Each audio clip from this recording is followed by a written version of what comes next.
কেবিনেটত যেতিয়া মই গোপনীয়তাৰ শপত লৈ থ'ম আৰু কেবিনেটত কি আহিব ময়ো নাজানো। বিভাগীয় মন্ত্ৰীসকলে সদায় নিজৰ বিভাগৰ কথাটো কেবিনেটত আহোঁতে এপ্ৰুভ কৰে কাৰণে আৰু বেলেগ নিৰ্বাচনৰ পিছত দেখা গৈছে ৰাজ্যখনত এটা বিশেষ ধৰ্ম সম্প্ৰদায়ৰ মাজত তেনেকুৱাকৈ ধৰ্ষণেই হওক বা হত্যাই হওক বিভিন্ন ধৰণৰ অসমীয়া গাঁৱত আক্ৰমণ হৈছে, এইবিলাক কথা যে আলোচনা হোৱাৰ সম্ভাৱনা আছে। এয়া অসমৰ কাৰণে এটা দুৰ্ভাগ্যৰ কথা যে নিৰ্বাচনৰ পিছতে আমি কিছুমান এনেকুৱা ঘটনা দেখিছোঁ। বিশেষকৈ নিৰ্বাচনৰ আগলৈকে যেতিয়ালৈকে মডেল কোড অফ কণ্ডাক্ট অহা নাছিলে তেতিয়ালৈকে এনেকুৱা ধৰণৰ ঘটনাবিলাক কৰাৰ সাহস নোহোৱা হৈ আছিলে। কিন্তু মডেল কোড অফ কণ্ডাক্টৰ সময়তে যেতিয়া চৰকাৰখন কিছু বাধ্যবাধকতাৰে নিষ্ক্ৰিয় হ'ব লগা হয়, সেই সময়ৰ পৰা যদি নিৰ্বাচনৰ পিছলৈ চাওঁ এনেকুৱা বহুকেইটা ঘটনা হৈছে যিটো এক বিশেষ সম্প্ৰদায়ৰ মাজত হয়তো তেওঁলোকে ক'ৰবাত আমাৰ খিলঞ্জীয়া মানুহৰ ক'ৰবাত বিশেষকৈ ধৰ্ষণ ইত্যাদিৰ ঘটনা কেইবাটাও বৃদ্ধি হৈছে। সামূহিকভাৱে গাঁও আক্ৰমণ কৰা ইত্যাদি তেনেকুৱা ঘটনা হৈছে। কিন্তু তেখেতসকলে এটা কথা নিশ্চিতভাৱে থওক যে আমাৰ চৰকাৰ অত্যন্ত কঠোৰ আৰু এই ক্ষেত্ৰত যি ধৰণৰ ঘটনা হৈছে এইবিলাকত কঠোৰ হাতেৰে দমন কৰা হ'ব। তাত চৰকাৰ যথেষ্ট এইবিলাকতো আইনগত কথা, গতিকে কেবিনেটত বিভিন্ন কথাই আলোচনা হয় আৰু প্ৰতিখন কেবিনেটতে এনেকুৱা কথাবিলাক হয়। কিন্তু এই যোৱা সময়ত এই 2-3 মাহৰ এই ঘটনাবিলাক এটা পৰ্যালোচনা ইতিমধ্যে বিভিন্ন সময়ত আমাৰ পৰ্যালোচনা। স্বাস্থ্য বিভাগ মুখ্যমন্ত্ৰীলৈ অনাৰ পিছত এইখন প্ৰথম কেবিনেট। স্বাস্থ্যৰ ক্ষেত্ৰত আমি কিছু দেখা পাম এইবাৰ কাম। চাওক, স্বাস্থ্য বিভাগ অনাৰ পিছত গুৱাহাটীত এখন কেবিনেট হৈছে আৰু এইখন ইয়াতে হ'ব। আৰু স্বাস্থ্য বিভাগৰ যথেষ্ট কাম চলি আছে, আগতেও চলি আছিল আৰু এতিয়াও নতুন গতিত তীব্ৰতাৰে আৰু চলিব কাম। গতিকে স্বাস্থ্য বিভাগ বুলি নহয়, অসমৰ সকলো বিভাগৰে কাম আপোনালোকে দেখিবলৈ পাব। আমাৰ নলবাৰীবাসীৰ আশা বহুতেই থাকে আৰু এইটো সঁচা কথা যে নলবাৰীত যোৱা কেইটামান বছৰত যথেষ্ট উন্নয়নমূলক কাম আমাৰ হৈয়ে আছে। আমাৰ নলবাৰী চহৰৰ ৰাস্তা ঘাট নলা নৰ্দমাৰ পৰা আদি কৰি অন্যান্য বহুকেইটা ষ্টেডিয়ামৰ পৰা DC কোৰ্টৰ পৰা যথেষ্ট ইনফ্ৰাষ্ট্ৰাকচাৰৰ কাম চলি আছে। আমাৰ মুখ্য লক্ষ্যটো হ'ল যে সোনকালে এই কামবিলাক সমাপন কৰা। তাৰ লগে লগে মুখ্যমন্ত্ৰী ডাঙৰীয়া ইয়ালৈ আহিব, গোটেই কেবিনেটখন আহিব, নিশ্চয় নলবাৰীবাসীক কিবা নহয় কিবা উপহাৰ দিব। ঠিক আছে, থেংক ইউ। কেবিনেট অনুষ্ঠিত কৰিছে। পূৰ্বৰ এটা সিদ্ধান্ত আছিলে নলবাৰীত অনুষ্ঠিত কৰাৰ কাৰণে, আৰু আমিও যিহেতু মই টিহুটো পাটাচাৰী সমষ্টিৰ অন্তৰ্গত, সেইকাৰণে আমিও তেতিয়া আদৰণি জনাইছিলোঁ মাননীয় মন্ত্ৰী চন্দ্ৰমোহন পাটোৱাৰী, জয়ন্ত মল্ল বৰুৱাকে আদি কৰি। আৰু নিশ্চিত ওপৰত যি স্থানত হেৰি হয় কেবিনেট অনুষ্ঠিত কৰে তাত কিছু ভাল খবৰ পোৱা যায়। কিন্তু ভাল খবৰ নিশ্চিত আপোনাৰ বিভাগটোৰ কেনেকৈ নতুন খবৰ পোৱা যাব আজি? নিশ্চয় মোৰ বিভাগটোৰ নতুন খবৰ পোৱা নাযায়, কাৰণ মোৰ বিভাগটো সম্পূৰ্ণৰূপে কেন্দ্ৰীয় চৰকাৰৰ যিমান আঁচনি, মোৰ বিভাগটো কেন্দ্ৰীয় চৰকাৰৰ আঁচনিৰে পৰিচালিত হয়। কাৰণ যেনেকুৱা প্ৰধানমন্ত্ৰী আৱাস যোজনা, আমাৰ খালি অসম চৰকাৰৰ 10% টকা, বাকী 90% হৈছে কেন্দ্ৰীয় চৰকাৰৰ টকা, প্ৰধানমন্ত্ৰীৰ টকা। ঠিক তেনেকুৱাকৈ আমাৰ MGNৰেগা আমাৰ কেন্দ্ৰীয় চৰকাৰ, ঠিক তেনেকুৱা 14 ফাইনেন্স। তাৰ উপৰি আমাৰ যি ৰেচন কাৰ্ডৰ যিটো ব্যৱস্থা সেইটো কেন্দ্ৰীয় চৰকাৰ।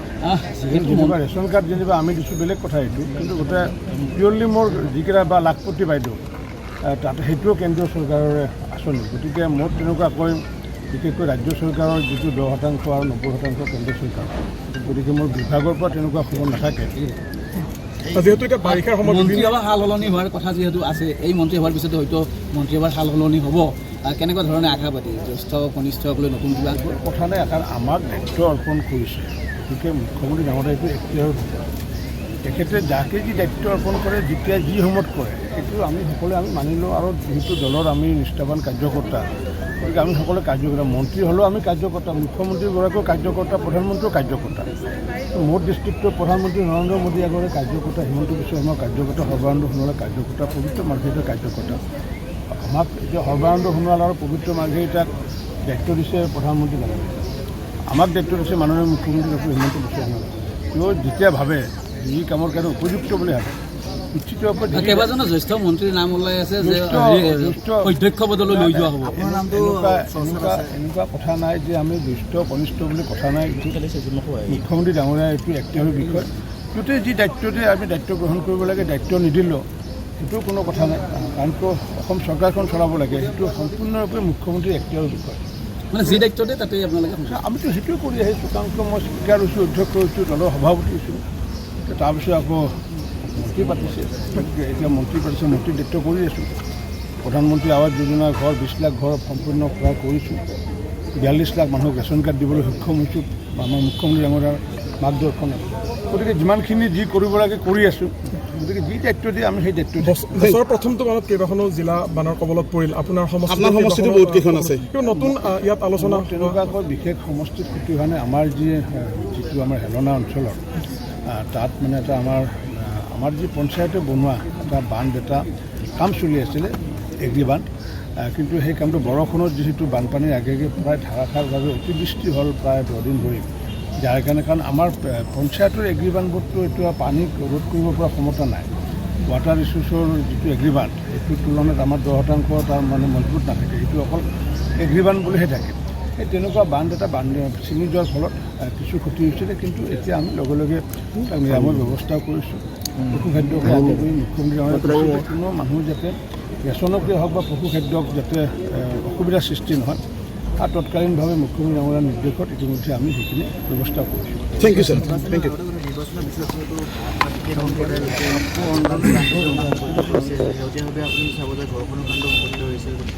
এই ক্ষেত্ৰত চৰকাৰে কঠোৰ কিবা ব্যৱস্থা এই কঠোৰটো মাননীয় মুখ্যমন্ত্ৰী ডক্টৰ হিমন্ত বিশ্ব শৰ্মা ডাঙৰীয়াই এই ক্ষেত্ৰত পূৰ্বৰ পৰাই কঠোৰ, কাৰণ ৰাষ্ট্ৰকে আদি কৰি বিভিন্ন ধৰণৰ যিসমূহ দুৰ্বৃত্তমূলক কাৰ্য যি ৰোধ কৰাৰ কাৰণে এতিয়া পূৰ্বতে যি হাৰ আছিলে অসমৰ সেই হাৰ এতিয়া কমি আহিছে। গতিকে আৰু কঠোৰ আমি হ'ব। কিন্তু শেহতীয়াভাৱে অসমীয়া গাঁও আক্ৰমণ হৈছে, নেপালী কিশোৰী ধৰ্ষণ হৈছে, এইবিলাকৰ ক্ষেত্ৰত কেনেকুৱা পদক্ষেপ ল'ব আপোনালোকৰ চৰকাৰে? এই ক্ষেত্ৰত মাননীয় মুখ্যমন্ত্ৰী ডাঙৰীয়াৰ শূন্য সহনশীল কামটো কঠোৰভাৱে নিয়ন্ত্ৰণ কৰি আহিছে আৰু কঠোৰতকৈ অধিক কঠোৰ হ'ব, কাৰণ মুখ্যমন্ত্ৰী ডাঙৰীয়াই এই ক্ষেত্ৰত একো কম্প্ৰমাইজ নকৰে, মানুহক যিটো প্ৰতিশ্ৰুতি দিছিলে। গতিকে মই ভাবোঁ যে তেনেকুৱা 2-4টা ঘটনা নঘটা নহয়, ঘটিব পাৰে। এইটোৰ ক্ষেত্ৰত আমাৰ ৰাইজো সচেতন হ'ব লাগিব আৰু চৰকাৰে যিমানখিনি কৰিবলগীয়া, কাৰণ চৰকাৰে এইবাৰ হিমন্ত বিশ্ব শৰ্মা ডাঙৰীয়াৰ নেতৃত্বত চৰকাৰখনে যিমানখিনি কৰিছে, গতিকে পূৰ্বতে তেনেকুৱা কঠোৰ মানে এই ব্যৱস্থা দেখা নাছিল আৰু আগতে পূৰ্বৰ পৰা কৰি অহা নাছিল কাৰণে ইমানখিনি শিপাব পালে। পূৰ্বৰ পৰা যদি হিমন্ত বিশ্ব শৰ্মা ডাঙৰীয়াই যি ধৰণে ৰোধ কৰিব সক্ষম হৈছে, প্ৰতিৰোধ কৰিব সক্ষম হৈছে, পূৰ্বৰ পৰা যদি আজি 30-40 বছৰ আগৰ পৰা যদি এই ঘটনাবোৰ যদি নিয়ন্ত্ৰণ কৰিলেহেঁতেন, তেতিয়া আজি এই শিপাব নোৱাৰিলে।